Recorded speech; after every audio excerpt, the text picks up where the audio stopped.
आइए सीधे आपको लिए चलते हैं। प्रधानमंत्री नरेंद्र मोदी कुछ कह रहे हैं। मजबूर होते हैं तब जाकर के उसका सम्मान होता है।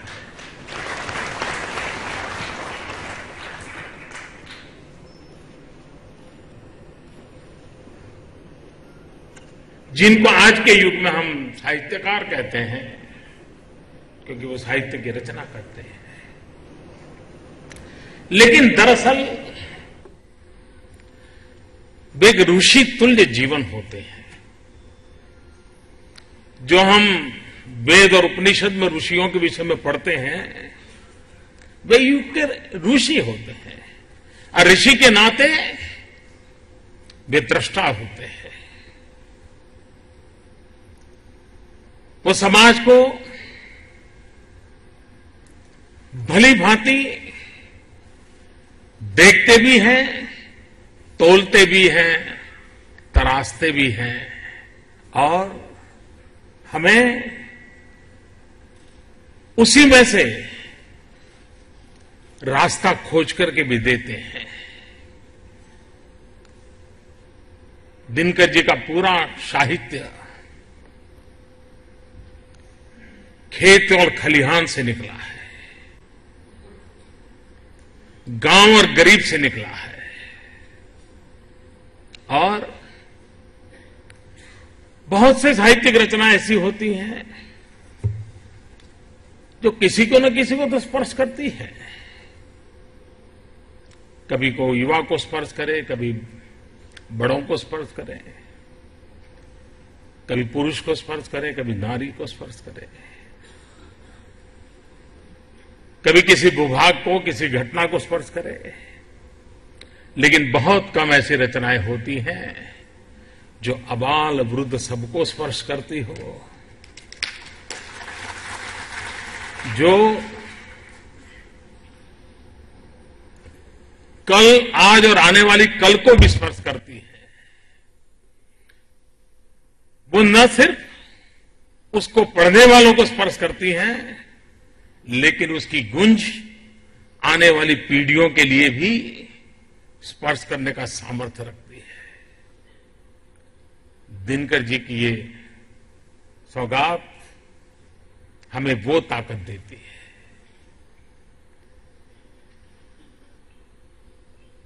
जयप्रकाश नारायण जी, जिन्होंने इस देश को आंदोलित किया, उनकी उम्र को और युवा पीढ़ी के बीच में बहुत फासला था, लेकिन जयप्रकाश जी की उम्र और युवा पीढ़ी के आंदोलन की शक्ति, इसमें सेतु जोड़ने का काम दिनकर जी की कविताएं करती थी।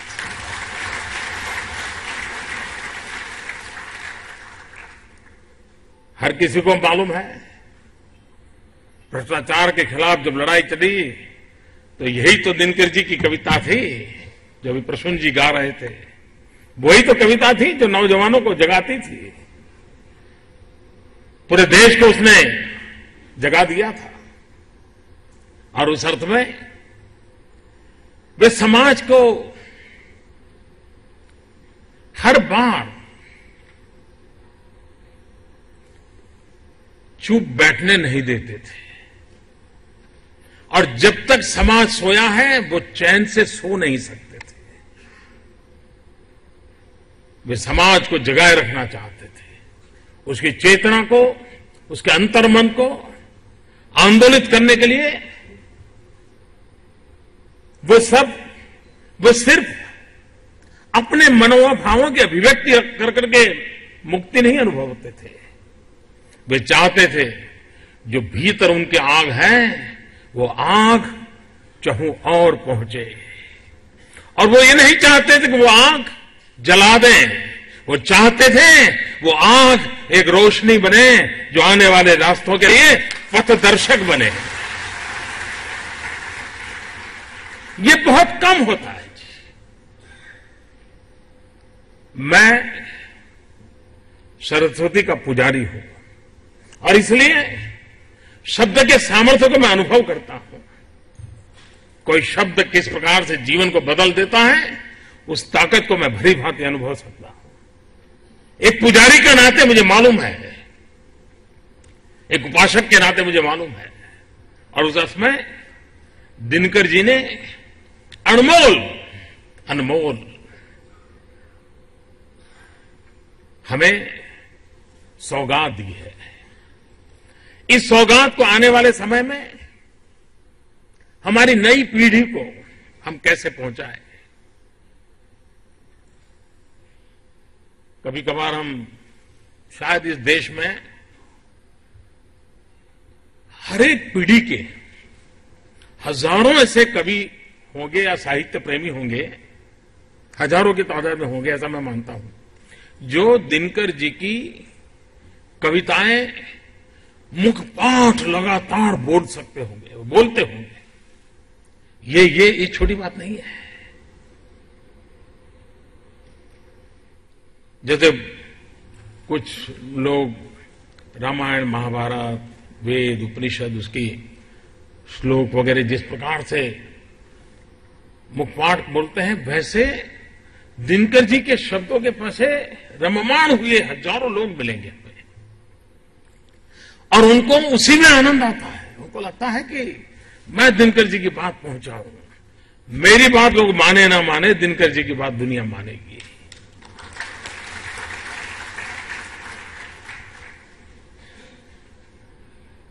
और दिनकर जी को परशुराम की प्रतीक्षा थी, और दिनकर जी अपने तराजू से भारत के सांस्कृतिक उतार चढ़ाव को जिस प्रकार से उन्होंने शब्दोबद्ध किया है, वे इसमें इतिहास भी है, उसमें सांस्कृतिक संवेदना भी है, और समय समय पर भारत ने दिखाई हुई विशालता,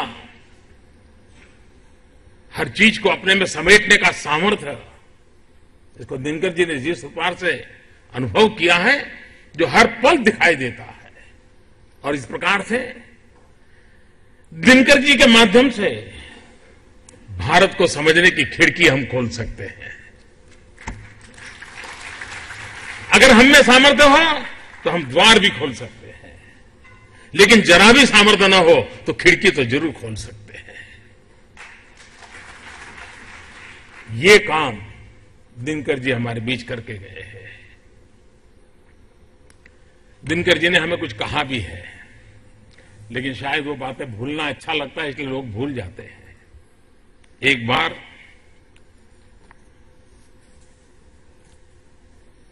कुछ बुराइयां समाज में आती रहती है, हर बार आती रहती है, हर युग में अलग अलग प्रकार की आती हैं, लेकिन किसी ने ज्ञाति के जाति के आधार पर दिनकर जी के निकट जाने का प्रयास किया।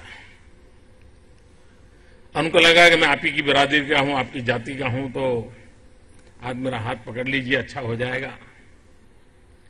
और वैसा रहता है समाज में ये कोई, लेकिन ऐसी परिस्थिति में भी दिनकर जी की सोच कितनी सटीक थी, वरना उस माहौल में कोई भी फिसल सकता है। और वे तो स्वयं राज्यसभा में थे, राजनीति को पूरी तरह निकटता से देखते थे, अनुभव करते थे, लेकिन उस माहौल से अपने आप को परे रखते हुए उस व्यक्ति को उन्होंने मार्च 1961 को एक चिट्ठी लिखी थी। उस चिट्ठी में जो लिखा गया है, बिहार को सुधारने का सबसे अच्छा रास्ता यह है कि लोग जातियों को भूलकर गुणवान के आदर में एक हों।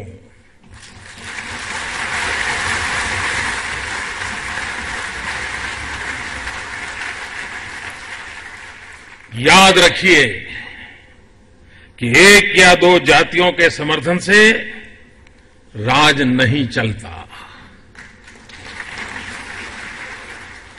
वह बहुतों के समर्थन से चलता है। यदि जातिवाद से हम ऊपर नहीं उठे तो बिहार का सार्वजनिक जीवन गल जाएगा।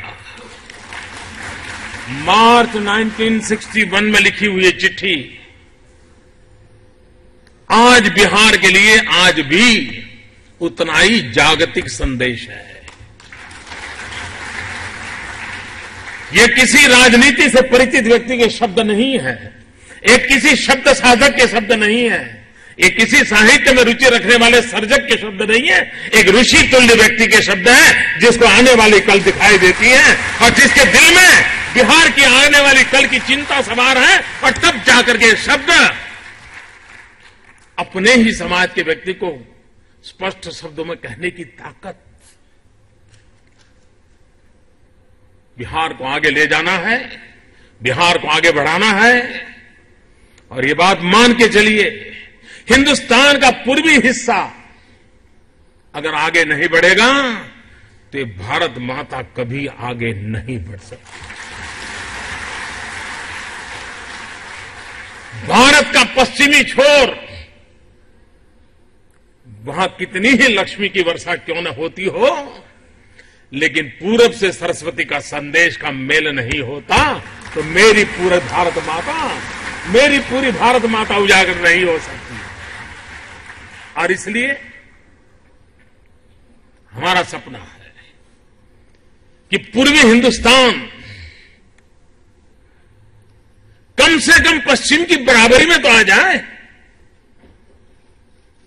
कोई कारण नहीं पीछे रहे। अगर बिहार आगे बढ़ता है, बंगाल आगे बढ़ता है, असम आगे बढ़ता है, पूर्वी उत्तर प्रदेश आगे बढ़ता है, नॉर्थ ईस्ट आगे बढ़ता है, सारी दुनिया देखती रह जाएगी हिंदुस्तान की तरह आगे बढ़ गया। दिनकर जी का भी सपना था बिहार आगे बढ़े, बिहार तेजस्वी ओजस्वी, ये बिहार संपन्न भी हो, बिहार को तेज और ओज उछे किसी से किराए पर लेने की जरूरत नहीं, उसके पास है।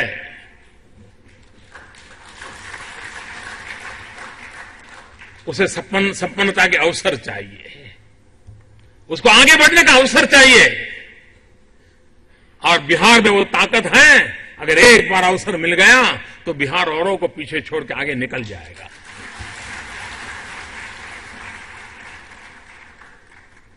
हम दिनकर जी के इन सपनों को पूरा करने के लिए प्रतिबद्ध है और उनकी साहित्य रचना की 50 साल की यात्रा आज भी हमें कुछ करने की प्रेरणा देती है।